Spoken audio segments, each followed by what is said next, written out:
മലയാളി വാർത്തയിലേക്ക് സ്വാഗതം. യമനിൽ വധശിക്ഷയ്ക്ക് വിധിക്കപ്പെട്ട നിമിഷപ്രിയയുടെ മോചനത്തിനു വേണ്ടി നിരവധി പേരാണ് വിവിധ നിലകളിലൊക്കെ ശ്രമിക്കുന്നത്. ഈ സാഹചര്യത്തിൽ കാന്തപുരം AP അബൂബക്കർ മുസ്ലിയാർ ഉസ്താദിന്റെ ഭാഗത്തു നിന്നും നടക്കുന്ന ഇടപെടലുകൾക്ക് വലിയ പ്രാധാന്യമുണ്ട്. അവരുടെ സോഷ്യൽ മീഡിയയിൽ പ്രത്യക്ഷപ്പെട്ട കോടതി വിധിയുടെ പകർപ്പിന്റെ ആധികാരികതയെക്കുറിച്ചാണ് ചിലർ സംശയമുയർത്തിയത്. ഇത് വെറും പ്രചാരണമാണോ? കാന്തപുരം ഉസ്താദ് തന്റെ സ്വാധീനം അത്ര വലുതാക്കിയതാണോ? അത്രയും വലിയ കോടതി വിധി ഇങ്ങനെ പുറത്തുവിടാമോ എന്നുള്ളതൊക്കെയാണ് ചിലർക്ക് സംശയം. ഈ സംശയങ്ങൾക്കെല്ലാം നിമിഷപ്രിയ ആക്ഷൻ കൗൺസിലിലെ ലീഗൽ അഡ്വൈസറും സുപ്രീം കോടതി അഭിഭാഷകനുമായ അഡ്വക്കേറ്റ് KR സുഭാഷ് ചന്ദ്രൻ സോഷ്യൽ മീഡിയ വഴി ശക്തമായ മറുപടി നൽകിയിരിക്കുകയാണ്. വിധിപ്പകർപ്പിലെ തീയതി സംബന്ധിച്ചാണ് ചിലർ സംശയം പ്രകടിപ്പിച്ചത്. മലയാള മാധ്യമങ്ങൾക്ക് അറബി തീയതി വായിക്കുവാൻ അറിയില്ലല്ലോ എന്ന് കരുതി ഇന്നലത്തെ ഡേറ്റുള്ള ഉത്തരവ് നൽകി കാന്തപുരം പറ്റിച്ചു എന്നൊക്കെയാണ് ആ സംസാരം. ഇക്കാര്യത്തിൽ ഇന്നലെ എന്നല്ല, കഴിഞ്ഞ വെള്ളിയാഴ്ച മുതൽ ഉസ്താദ് ഇടപെട്ടിട്ടുണ്ട് എന്ന് പല ഘട്ടത്തിൽ പുറത്തുവന്ന കാര്യമാണ്. ശുഭവാർത്തകൾ കഴിഞ്ഞ ദിവസം മുതൽ വാക്കാൽ ഉസ്താദിന് ലഭിച്ചുകൊണ്ടിരുന്നുവെങ്കിലും അപ്പോഴൊന്നും ഇക്കാര്യത്തിൽ ഒഫീഷ്യലായി ഉസ്താദിന്റെ ഓഫീസ് പ്രതികരിച്ചിട്ടില്ല. രേഖാമൂലമുള്ള വിവരം കിട്ടിയിട്ട് മതി എന്നായിരുന്നു ഉസ്താദിന്റെ ഓഫീസിന്റെ നിലപാട്. അത് ഓരോ സമയത്തും ഇക്കാര്യം അന്വേഷിക്കുന്ന മാധ്യമപ്രവർത്തകരെ അറിയിച്ചതാണെന്നും സുഭാഷ് ചന്ദ്രൻ പറയുന്നുണ്ട്. ഇത്രയും കാലം നയതന്ത്രപരമായാണോ നിയമപരമായോ വലിയ ഇടപെടലുകൾക്ക് നടത്തുവാൻ പരിമിതിയുള്ള ഒരു കാര്യത്തിൽ കുടുംബവുമായി ബന്ധപ്പെട്ടത് ഉൾപ്പെടെയുള്ള നിർണായക ഇടപെടൽ ഉസ്താദ് നടത്തുമ്പോൾ ഇതിൽ സംശയം ഉന്നയിക്കുന്നവരോട് ഒന്നേ പറയുവാനുള്ളൂ: ഇത് മനുഷ്യർക്ക് വേണ്ടിയുള്ള ഇടപെടലാണ് എന്നാണ് സുഭാഷ് പറയുന്നത്. അഡ്വക്കേറ്റ് സുഭാഷ് ചന്ദ്രന്റെ കുറിപ്പ് ഇങ്ങനെയാണ്: നിമിഷപ്രിയയുടെ വധശിക്ഷ നീട്ടിവെച്ചതുമായി ബന്ധപ്പെട്ട് കാന്തപുരം ഉസ്താദിന്റെ സോഷ്യൽ മീഡിയയിലൂടെ പുറത്തുവിട്ട യമൻ പബ്ലിക് പ്രോസിക്യൂഷൻ പ്രത്യേക ക്രിമിനൽ കോടതി എക്സിക്യൂട്ടീവ് ഓഫീസർ റിസർവാൻ അഹമ്മദ് അൽ വജ്ര, ക്രിമിനൽ കോർട്ട് പ്രോസിക്യൂട്ടർ സ്വാരി മുദീൻ മുഫദ്ദൽ എന്നിവർ ഒപ്പിട്ട വിധിപ്പകർപ്പിന്റെ ആധികാരികതയിലാണ് ഇപ്പോൾ ചിലർക്ക് സംശയം. അതിൽ ഗ്രാൻഡ് മുഫ്തി ഓഫ് ഇന്ത്യ എന്നൊക്കെ ഉണ്ടല്ലോ എന്നാണ് അതിൽ ഒന്ന്. ശിക്ഷ നീട്ടിവെച്ചു, എന്നാൽ കാന്തപുരം ഇടപെട്ടിട്ടില്ല എന്ന് അവസാന നിമിഷം വരെയും ഒരു കൂട്ടർ പറയുന്ന നേരത്ത് ആ നീട്ടിവെച്ചതിന്റെ വിധിപ്പകർപ്പാണ് കയ്യിൽ കിട്ടിയിരിക്കുന്നത്. അത് ഉസ്താദ് മുഖേന തന്നെ സാധ്യമായതാണ് എന്ന് പറയാൻ അതിൽ ഗ്രാൻഡ് മുഫ്തി ഓഫ് ഇന്ത്യയുടെ വാട്ടർമാർക്ക് നൽകേണ്ടതുണ്ടായിരുന്നു. അല്ലെങ്കിൽ ഉസ്താദിന്റെ സോഷ്യൽ മീഡിയയുടെ പുറത്തുവിട്ടാലും മറ്റുള്ളവർ അതെടുത്ത് തങ്ങൾക്കും കിട്ടിയല്ലോ എന്ന് പറഞ്ഞ് രംഗത്ത് വരുമായിരുന്നു. ഒരു വാർത്ത അല്ലെങ്കിൽ ദൃശ്യം തങ്ങൾ മുഖേനയാണ് ആദ്യം പുറത്തു വന്നത് എന്ന് പറയാൻ ചാനലുകൾ അങ്ങനെ വാട്ടർമാർക്ക് നൽകുന്ന പതിവുള്ളത് എല്ലാവർക്കും അറിയാമല്ലോ. ഈ കോടതി തന്നെ ഇതേ കേസിന്റെ വിശദാംശങ്ങൾ ഈ മാസം 6-ാം തീയതി ഇതേ ലെറ്റർ ഹെഡിൽ പുറത്തുവിട്ടത് ഇതോടൊപ്പം നൽകുന്നു. അത് കാണുമ്പോൾ ഈ കോടതി ഉത്തരവിന്റെ ആധികാരികത ബോധ്യപ്പെടും. വാട്ടർമാർക്ക് നേരത്തെ പറഞ്ഞ നിർദ്ദേശത്തിൽ നൽകിയതാണെന്ന് ഓളമുള്ളവർക്ക് ബോധ്യപ്പെടും. മറ്റൊന്ന് തീയതിയുമായി ബന്ധപ്പെട്ടാണ്.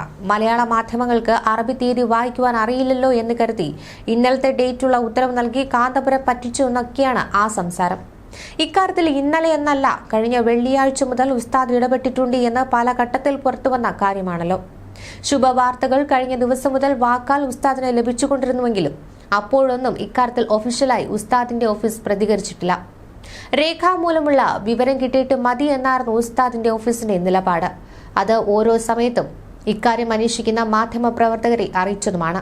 ഇന്നലെ രാത്രി വൈകിയും ചർച്ചകൾ നടക്കുന്ന കാര്യവും ഷൈഖ് ഹബീബ് ഉമറിന്റെ നിർദ്ദേശപ്രകാരം ഹുദൈദ സ്റ്റേറ്റ് കോടതി ചീഫ് ജസ്റ്റിസും യമൻ ഷൂറ കൌൺസിലിന്റെ അംഗവുമായ ജസ്റ്റിസ് മുഹമ്മദ് ബിൻ അമീൻ ചർച്ചയിൽ ഇടപെടുകയും ശിക്ഷാ നടപടികൾ നീട്ടിവെക്കുവാനുള്ള ധാരണ കുടുംബാംഗങ്ങൾക്കിടയിൽ ഉണ്ടാക്കുകയും ഉടനെ തന്നെ കോടതിയെ സമീപിച്ച കാര്യം അറിഞ്ഞിരുന്നു.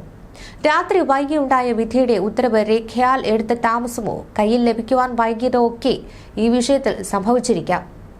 ഇന്റർനെറ്റ് സേവനങ്ങൾ വളരെ പരിമിതമായ രാജ്യത്തെ പ്രദേശങ്ങളിൽ ഒന്ന് അയക്കുന്ന ഒരു മെസ്സേജിന് റീപ്ലൈ നൽകിയാൽ വളരെ വൈകിയാണ് അവരത് കാണുകയും പ്രതികരിക്കുമെന്നത് മറ്റൊരു കാര്യം.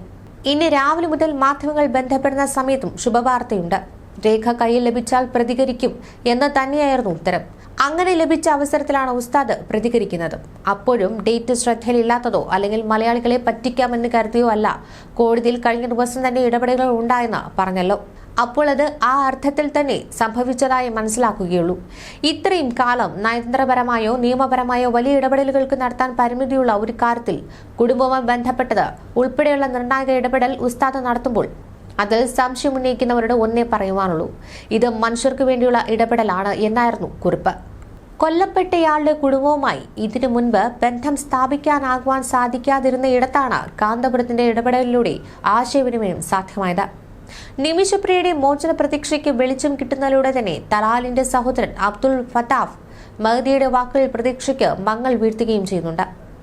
ദൈവ നിയമം നടപ്പാക്കണം, മാപ്പെന്നത് അഭിപ്രായത്തിൽ പോലുമില്ല എന്നാണ് അദ്ദേഹം BBC-ക്ക് നൽകിയ അഭിമുഖത്തിൽ വ്യക്തമാക്കിയത്. ഇത് വധശിക്ഷ നീട്ടിയ ഉത്തരവിന് മുൻപുള്ള പ്രതികരണമായിരുന്നെങ്കിലും അദ്ദേഹത്തിന്റെ നിലപാട് ഇപ്പോഴും മാറ്റമില്ല എന്നുള്ള സൂചനയാണ്. നിമിഷപ്രിയയെ ഇരയായി ചിത്രീകരിക്കുവാനുള്ള മാധ്യമ പ്രചാരണങ്ങൾ ദുരുദ്ദേശപൂർണമാണ്. തലാൽ അവളുടെ പാസ്പോർട്ട് പിടിച്ചുവച്ചിട്ടില്ലെന്നും ഏത് തർക്കവും എത്ര വലുതായാലും കൊലപാതകത്തിന് ന്യായമില്ല എന്നാണ് അദ്ദേഹം ആവർത്തിച്ചത്. മാപ്പ് നൽകുമെന്ന കാര്യം ഉറപ്പിക്കാതെയാണ് തലാലിന്റെ സഹോദരൻ അബ്ദുൾ ഫത്താഹ് മഹദി കഴിഞ്ഞ ദിവസം BBC അറബിയോട് സംസാരിച്ചത്. അനുരഞ്ജന ശ്രമങ്ങളെക്കുറിച്ചുള്ള ഞങ്ങളുടെ നിലപാട് ദൈവ നിയമം നടപ്പാക്കണമെന്നാണ്, മറ്റൊന്നുമില്ല എന്നാണ് അബ്ദുൾ ഫത്താഹ് മഹദിയുടെ പ്രതികരണം. ക്രൂരകൃത്യത്തിനപ്പുറം നീണ്ട നിയമ പോരാട്ടം കുടുംബത്തെ വല്ലാതെ വേദനിപ്പിച്ചു എന്ന് അദ്ദേഹം പ്രതികരിക്കുന്നുണ്ട്. തലാൽ നിമിഷപ്രിയയുടെ പാസ്പോർട്ട് പിടിച്ചുവച്ചിട്ടില്ല, പല ആരോപണങ്ങൾക്കും തെളിവില്ലെന്നുമാണ് മഹദി പറഞ്ഞത്. യമനിലെ ജയിലിൽ വധശിക്ഷയ്ക്ക് കാത്തിരിക്കുന്ന മലയാളി നഴ്സ് നിമിഷപ്രിയയ്ക്ക് ആശ്വാസമായി അവസാന നിമിഷത്തിൽ വധശിക്ഷ മാറ്റിവെച്ചുവെന്ന ഉത്തരവ് കഴിഞ്ഞ ദിവസം പുറത്തു വന്നിരുന്നു. പക്ഷേ ഈ നിർണായക തീരുമാനം കോടതിയിലും അധികൃതരിലും നിന്നും വന്നത് ഞായറാഴ്ച തന്നെയായിരുന്നു. തലാലിന്റെ കുടുംബവും ഗോത്രവും ഉൾപ്പെടെ വധശിക്ഷയുടെ വാർത്തയ്ക്കെതിരായ സാമൂഹിക പ്രതികരണങ്ങൾ ഒഴിവാക്കുവാനായിരുന്നു ഇക്കാര്യങ്ങൾ ഇതുവരെ പരസ്യമാക്കാതിരുന്നത്. ഇനി മുന്നിലുള്ള വഴി ദയാധനത്തിലൂടെ ശമനം കണ്ടെത്തുക എന്നതാണ്. കൊല്ലപ്പെട്ടയാളുടെ കുടുംബം മാപ്പ് നൽകുവാൻ മുന്നോട്ട് വരുമോ എന്നതിലാണ് എല്ലാവരും പ്രതീക്ഷയോടെ കാത്തിരിക്കുന്നത്. ഇതിൽ കുറച്ച് പ്രേക്ഷക പ്രതികരണവും പുറത്തുവരുന്നുണ്ട്. കൊലപാതകവും തെളിവ് നശിപ്പിക്കലും അതിക്രൂരൻ തന്നെ. അത് ചിലപ്പോൾ ഗതികേട് കൊണ്ട് ചെയ്തതാകാം. എന്നാലും ഒരായുസിന്റെ നല്ലൊരു ഭാഗം തീതിന്ന് മരണതുല്യമായി ജയിലിൽ കഴിഞ്ഞ സ്ഥിതിക്ക് ഇനിയെങ്കിലും ദയാധനം വാങ്ങി അവരെ മോചിപ്പിക്കണം. കൊല്ലപ്പെട്ട വ്യക്തിയുടെ ഹിസ്റ്ററിയും നല്ലതല്ല. അതുകൂടി വാശി പിടിക്കുന്നവർക്ക് പരിശോധിക്കാവുന്നതാണ്. ഒരു മനുഷ്യൻ മറ്റൊരു മനുഷ്യന്റെ ജീവൻ എടുക്കുന്നിടത്തോളം അസ്വാഭാവികമായി ഈ ഭൂമിയിൽ മറ്റൊന്നുമില്ല. അതിപ്പോൾ എന്തിന്റെ പേരിലായാലും അങ്ങനെ ഒരു കൊലപാതകം ചെയ്ത വ്യക്തിക്ക് വേണ്ടി കേന്ദ്ര സംസ്ഥാന സർക്കാരും മനുഷ്യാവകാശ പ്രവർത്തകരും മതപണ്ഡിതരുമൊക്കെ എന്തിനാണ് ഇത്രയും കഷ്ടപ്പെടുന്നതെന്ന് മനസ്സിലാക്കുന്നില്ല. യുദ്ധ തടവുകാരാക്കപ്പെടുകയോ ജോലി തട്ടിപ്പിനിരയായി കുടുങ്ങിക്കിടക്കുന്നവരെയോ വിവിധ ചതികളിൽപ്പെട്ട് കുടുങ്ങിക്കിടക്കുന്നവരെയും ഒക്കെ രക്ഷപ്പെടുത്തി കൊണ്ടുവരുന്നത് മനസ്സിലാക്കാം. എന്നാൽ ഒരു വ്യക്തിയെ ആസൂത്രിതമായി കൊന്ന ഒരു വ്യക്തിയെ രക്ഷിക്കുവാൻ ശ്രമിക്കുന്നതിലൂടെ എന്ത് സന്ദേശമാണ് രാജ്യത്തെ ജനങ്ങൾക്ക് നൽകുന്നത്? ലോകത്തിന്റെ ഏത് കോണിൽ പോയിട്ടും എന്ത് കുറ്റകൃത്യം വേണമെങ്കിലും ചെയ്തോളൂ, സർക്കാരും മറ്റു സംവിധാനങ്ങളും വന്ന് രക്ഷപ്പെടുത്തുമെന്നതാണോ? ഇന്നാട്ടിലും വിദേശത്തും കൊലക്കേസിൽ ജയിലിൽ കിടക്കുന്നവരോടും വധശിക്ഷ കാത്തു കിടക്കുന്നവരോടും നിങ്ങൾക്ക് ഇതേ അനുകമ്പയുണ്ടോ എന്നൊക്കെയും ചോദ്യങ്ങൾ ഉയരുകയാണ്. പക്ഷെ ഇപ്പോൾ ആ അമ്മയെ കാത്തു കഴിയുന്ന ഒരു മകളുണ്ട്.